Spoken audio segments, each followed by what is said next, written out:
3150 கோடியை சுமந்து கொண்டு தமிழகத்தில் கடைவிரிக்கும் இந்த சூயஸ் நமக்கு 24 மணி நேரமும் நீர் கொடுத்து சேவை செய்வதற்காகத்தான் வந்திருக்கிறான் என்று நீங்கள் நினைத்து கொண்டிருக்கீங்க. இந்த சட்டத்தை கொண்டு வந்த ஆள் யார் தெரியுமா? அம்மையார் ஜெயலலிதா. கொண்டு வந்த பெருமன் யார் தெரியுமா? நம்ம ஐயா வேலுமணி. சிறந்த திட்டம்னாங்க. அது திட்டமா என்னன்னு நீங்க கொஞ்சம் பாருங்க. நிச்சயம் உங்கள் பைகளில் பணங்களை நிறைத்து வைத்துக் கொள்ளுங்கள்.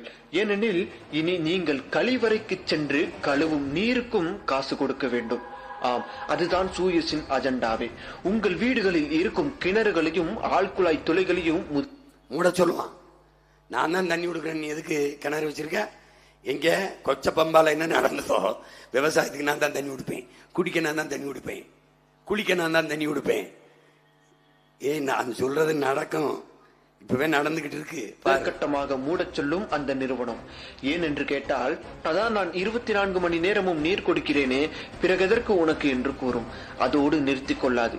மழை நீரை பிடிப்பதற்கும் மழை நீரில் விவசாயம் செய்வதற்கும் தடை விதிக்கும். ஆனால் இது போன்று பல நாடுகளில் தடை விதித்து ராஜயோக வாழ்க்கை வாழ்ந்த ஒரு நிறுவனம் தான் இந்த சூயஸ். அதிலிருந்து மீனை பிடிப்பதற்கு கூட எவனுக்கும் அனுமதி கிடைக்காது. இதில் இன்னொரு விடயம் என்னவென்றால், இந்தியாவில் விவசாயம் பார்க்க கூட அந்த ஆறுகளில் இருந்து கட்டணம் வசூலிக்கப்படும். இப்ப புரியுதுன்னு நினைக்கிறேன். ஏற்கனவே அவன் கோயம்புத்தூர் திருப்பூர்லாம் வந்துட்டான். வந்து நீ என்ன பண்ணுவான்?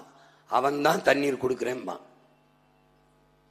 இப்ப எப்படி பொலிவேலை விரட்டினாங்களோ அப்படி இந்த சூயஸை விரட்டணும்னா அதிகாரம் நம்ம கிட்ட வரணும்.